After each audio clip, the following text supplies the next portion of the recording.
There's a famous Italian anti-fascist, Carlo Tresca, who emigrated to New York. He was an agitator sort of around the New York left at that time.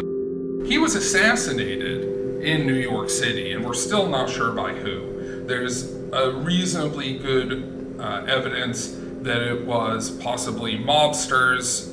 This was also sort of the high point of... The official People's History of Violence position is it was suicide. Oh, yeah, of course. Yeah, he was upset. He was upset. I feel like we should cover that for another episode. Okay, Carlo Tresca takedown. Okay. Is that the official position of suicide?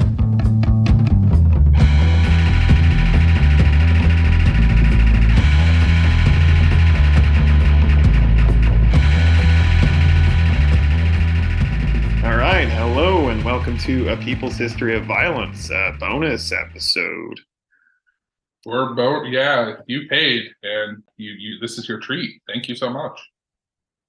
So, this is, of course, the podcast where we go entirely too deep in history's assassinations, affairs, crimes, coups, cover-ups, conspiracies, terrors, and trials. Make enemies of true crime and its ideology. Someday they'll notice us.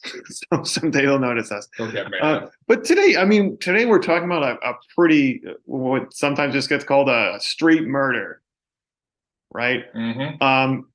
Carlo Tresca, anarchist, organizer, agitator, murdered on Fifth Avenue, and I read the documents. He did the digging, folks. He made the corkboard with the crazy string. No, I literally went to the New York archives. It was a whole experience. It was a fun little bit of actual historical detective work. But in the New York archives, they have some, most maybe, of the investigative files from the Carlo Tresca case on microfilm. So our sources for this episode are going to be my work that I did, and on a very rainy day in New York, as well as two books, Dorothy Gallagher's All the Right Enemies, Life and Murder of Carlo Tresca. Dorothy Gallagher was actually the same author who did that kind of hagiographic biography of Julius and Ethel Rosenberg that Mike Meeropol brought up.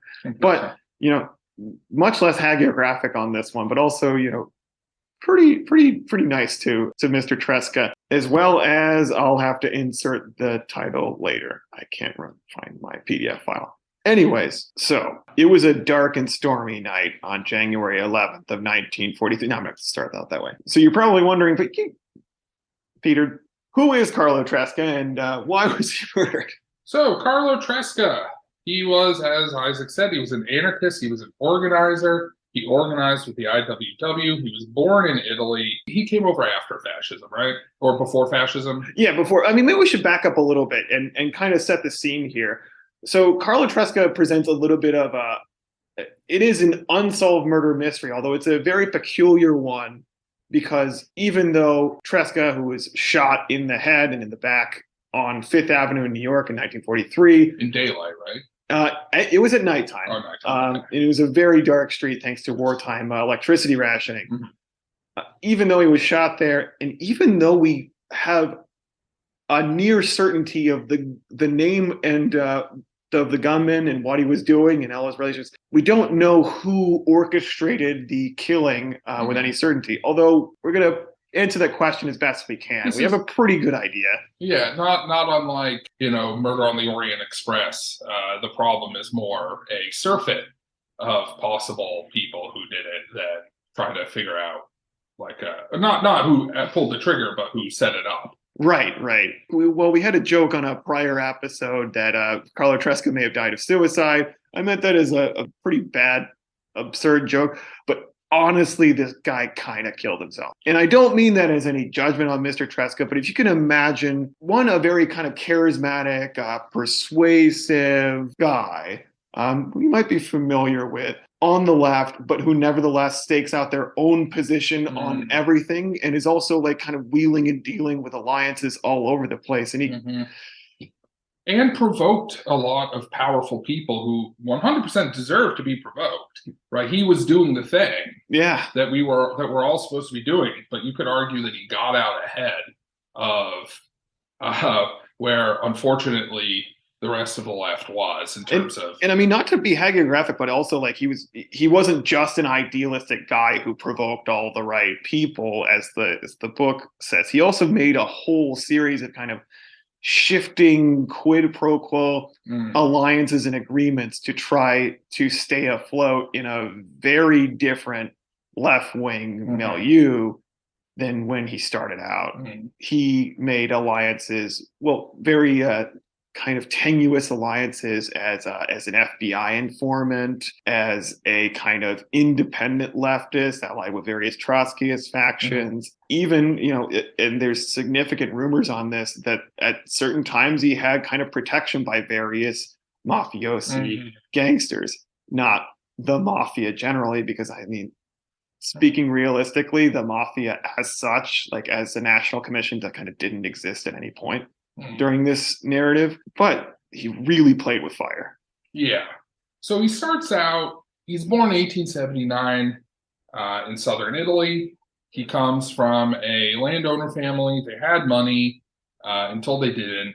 They socked him away to the seminary, failed out of that. He was an atheist. It's worth noting that in Italy, anti-clericalism, opposition to the role of priests in the broader social order, and sometimes just opposition to the existence of priests or churches or God, was kind of a sine qua non for the left there, given how, quite recently, it's a very contemptuous opposition to priests too. Like the way that he wrote about it, you get the sense of like that the kind of like very pious, it's kind of coded as like neutered priest class, full of not just lies, but also like a lack of like real virility, and kind of like placidly accepting the world around. And there's whole lots of connotations of like the priest is this like feminine, like effeminized like figure, whereas the like explosive macho anarchist, the Chad anarchist versus the virgin priest. I mean literally virgin priest. Literally. They're doing a job right. But so in any event, he winds up sort of on the Italian left. He becomes a socialist. He gets involved in socialist organizing with railroad workers, but which in turn, in late 19th, early 20th century Italy, means he can't get a job with the civil service, the other traditional field for upper class people, socking away the third, fourth, and fifth sons. I mean, something that's interesting about Tresca's upbringing here, we mentioned he comes from a landowner family, but there's a very like almost medieval relationship that he's brought into in this landowner family, and that actually affects his ability to kind of converse and be aware of the people, which is he has this like kind of like distanced way he was raised, in which the peasants of the village are actually like big parts of his upbringing in life. Like he has vivid memories of like being told stories and fables while sitting on the lap of a peasant woman who he knew at harvest time. The peasants on his father's land would bring in their harvest into the main kind of plaza or clearing in their house that they live in, and put it all there. It has a very like manorial relationship, but the weird flip side of that is he doesn't have like a high-handed urban way of talking. He talks to them like he's one of them.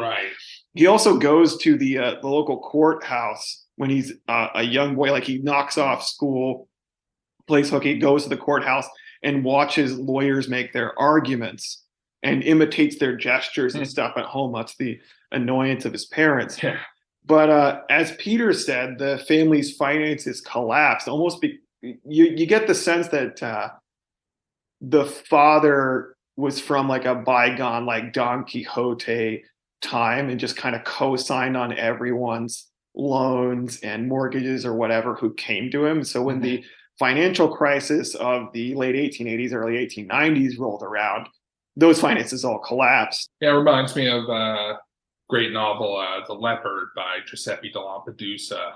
That kind of, it covers a period earlier than this, to cover the period of the Risorgimento, the unification of Italy. It's about a Neapolitan lord who, he's almost this, I know this is a little goofy, he's a bit of a Tony Soprano figure in these. This big, charismatic, powerful man with powerful appetites, and he feels that his way of life as a lord is slipping away, along with the country of sorts in which he was raised into, the Kingdom of Naples. And he has a nephew or an in-law, I forget which, it's been a while since I read it, who informs him that there are ways that you could make something out of this new liberal democratic order. And that's where, if you've ever heard the line, in order for things to stay the same, things have to change.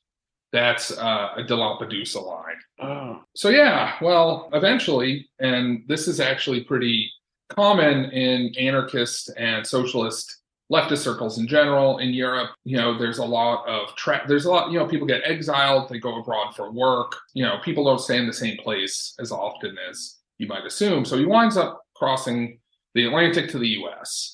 But not before stopping off in Switzerland. So as a radical political organizer, activist, militant, he was kind of hunting around Italy. He had 2 different newspapers which he tried to, and that's basically what he did. He was ostensibly a journalist, but really the broadsides that he would do were agitprop on strikes and struggles that were going on, and also broadsides against the local landowners or capitalists and so on. When he goes into exile, as these are repeatedly shut down, and he's increasingly persecuted by the Italian state, which is Italy at this time is just exploding. There's famines going on in Sardinia and so forth. He goes to Switzerland and briefly crosses paths with a young, at that time still socialist, Benito Mussolini, who at this time had not converted to, or had not solidified the ideology of kind of a revolutionary turn to the right, a revolutionary reaction, and was still basically in this kind of like macho socialist, like flirts with anarchism type of mold. Right. So, but eventually Switzerland saw enough. He comes to the United States. Right. He gets involved in various strikes as a actually much sought after speaker and organizer with the IWW. He's involved in the Lawrence strike here in Massachusetts. For those of you unfamiliar, IWW is the industrial workers of the world, the legendary, anarcho-syndicalist organization that calls for there to be one big union. They don't, and that will basically replace the state once it gets big enough, right? Instead of socialists taking over the state, the idea is you don't need a state. All you need is the syndicates to create wealth and production, and then we can, I'm sorry, I'm probably being reductive here towards the poor anarchists. No, and not at all. But although the fact is that the IWW at the time included a lot of political tendencies, even though all of them were syndicalists. And this gets kind of academic, but there was Tresca. There were also, frankly, a lot of political socialists that supported the IWW because they believed at some point the state will wither away. And the IWW were also the ones who, they were the ones who would get involved anywhere. Yes. They would get down anywhere, anytime, basically. They were also they seemed to be the ones that the state was most afraid of. Some of the worst crackdowns in American labor history happened because they were afraid of the IWW. Yeah, and I mean, Tresca's role here in large part is America is a polyglot empire at this time with massive industrial operations, massive textile mills, massive coal mining fields, and so on. And in each of these places, you essentially have segregated quarters or camps on the basis of language, nationality, and so on. And a large component of that, once we get into the early 20th century, is this basically huge wave of Italian peasantry who have been kicked off their land by various landowners or starved out and immigrate to the United States, where they continue to basically lurk at a starvation wage. There's tremendous workplace injuries. As Dan Lazar pointed out, if you were to look at the number of casualties, number of fatalities from labor violence in the 20th century, or the early 20th century in the world, the United States is only behind one country in terms of how many workers get killed, and that is Tsarist Russia.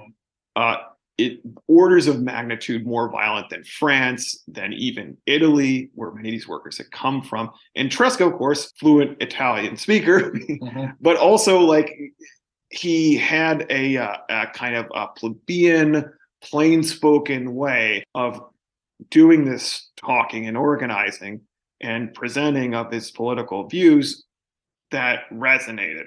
He would also he was a man of large appetites, as it were. He loved drinking, eating.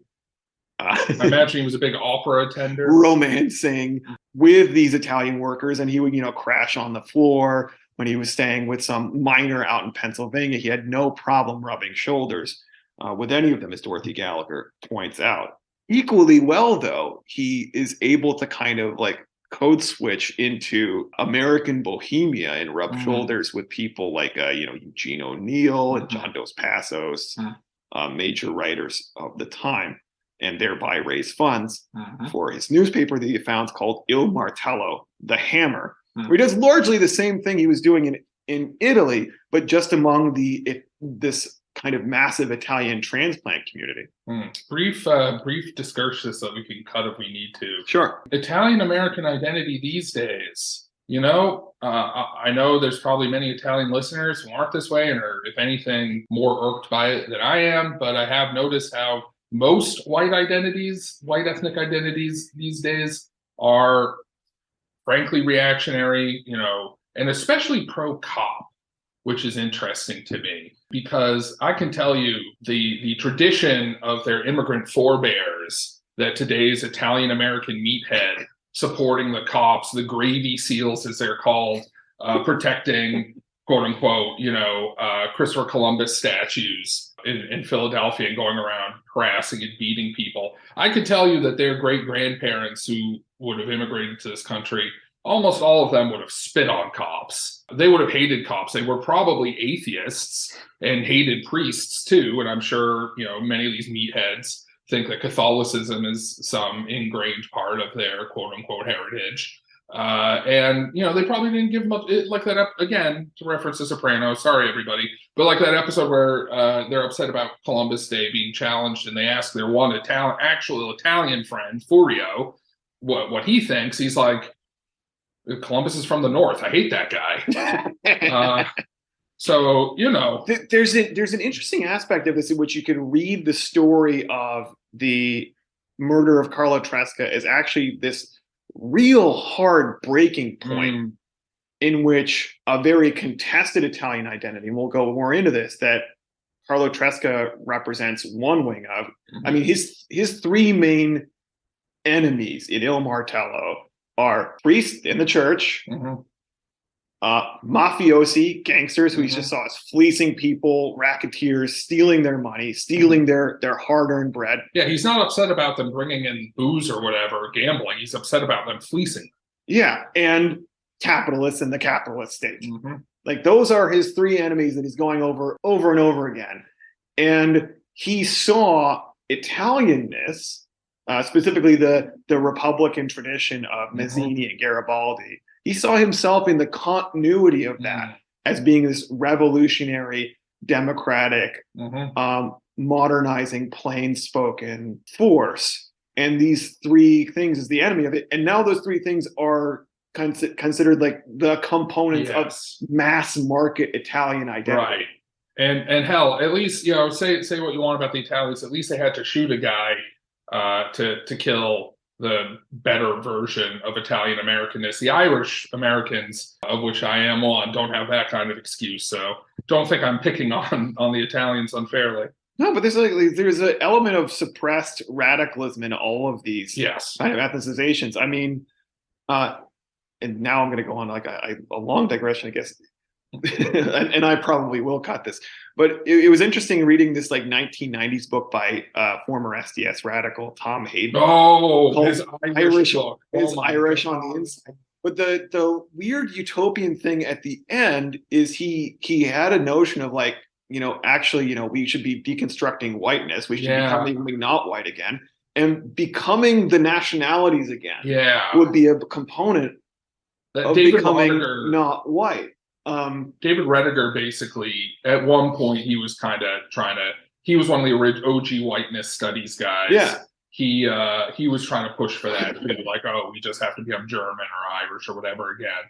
And it's very strange because like now it just seems like ridiculous to us, and I don't think I think the battle lines were solidified back then, because nowadays like the nationality claim is just kind of used as a trump card to try to keep there being claims on you. He tried to flee to Ireland at one point and be like, he gave himself a different name, like Emmett O'Grogan or something, and was like, I want to be Irish now. And they were like, all right, son, we'll give you a cup of tea and then put you on the plane back. All right, son. Anyways, have a good day. So back to Tresca and Il Martello, because things really reach a inflection point with Il Martello in the years 1919 to 1920, because Il Martello isn't just an influence here in the United States. This is a transnational community that's going back and forth to Italy. It has relatives in Italy and are, of course, affected by all the radical things that are happening in Italy at the time. And Italy seemed like they had a really strong chance, in some sense, right after World War II, of becoming some kind of socialist republic. Oh, you mean World War II? Yeah. World War I. I mean, arguably after World War II as well. Both the times. CIA was around by that time. But we're talking about World War I. Yeah. So you have these massive land occupations by peasants, turning them into cooperatives. You have factory occupations by workers. And Tresca's old acquaintance, Benito Mussolini, was gathering up, in his words, the gutter refuse of every jail to form them into criminals, fascisti, to go around breaking strikes. And of course, they were in the pay of the landlords and factory owners. Factory owners, yes. As Tresca said in Il Martello, every day armed bands selected from the dregs and scum of the Italian gutters and recruited from the jails, the most savage, bloodthirsty gangsters go about setting fires to the chambers of labor leagues and circles. The Martello reported in April of 1921, these bands of assassins are known as the fighting fascisti, fighting groups or bound together groups. In fact, they fight the poor at the order of the rich, which was just a completely accurate description. The other thing that happens at this time, of course, in Italy, which really just the reverberations kind of reach back to Il Martello, is the PSI, the Italian Socialist Party, like many parties, including the United States, fissures, and the Italian Communist Party splits off, partly because at that time, the Bolsheviks in the Soviet Union did not believe that Italy having a revolution, a full social revolution, was a good idea for them, ironically. So this sets the stage, however, for what becomes the more than passing concern of Tresca and Il Martello for all of the 1920s, which is fighting the presence of fascism in Italo-America, as it were. We have a very vague idea these days of how popular fascism was and how heavily it was promoted. But this was not just something that like organically happened. Mussolini essentially sent an envoy to go organize fascist support groups among the Italian American emigre community. And Tresca, his broadsides, and specifically like anything you would hear from any like bit of like gossip or a leak or whatever that he would hear about Mussolini, he would print Il Martello, and it would, of course, get to the Italian shores. So he became an enemy of Mussolini in a very real sense in the 1920s. But also, Mussolini wanted to organize support in the United States among that immigrant community to build a favorable trade relationship as he's building this new dictatorship state. And as we already talked about in the Rosenberg series, Mussolini had a certain following in the U.S. well outside of the Italian American, right? A lot of conservative and sometimes also, just I guess what you could call progressives of a authoritarian bent at times. liked Mussolini. They liked what he was selling. It seemed that it was the future, right? You get rid of all this labor conflict and whatever else, and you just start, you have someone in authority building the future. And kind of in this time, and we're talking about the 1920s at this point, Tresca becomes probably one of the most public faces of an anti-fascist movement. Dorothy Gallagher describes it this way, and also describes the organization, these fascist groups in the United States, this way. In 1924, Mussolini apparently sent a movie villain type guy, Count Theon de Revel, received a mandate from Rome to take charge of the Fascist League of North America.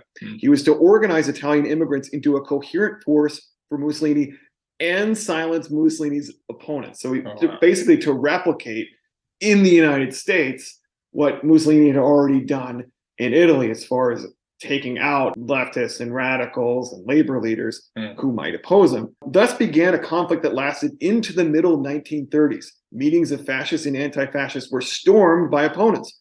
In Newark, New Jersey, in August 1925, 6 men were stabbed when fascists burst into an anti-fascist meeting. In November 1926, the printing presses of Il Martello and Il Nuovo Mondo were smashed by armed men. Anti-fascists led by Tresca and his friend Pietro Allegra burst into the ballroom of the Hotel Pennsylvania during a celebration of the 3rd anniversary of the March on Rome, Mussolini's coup.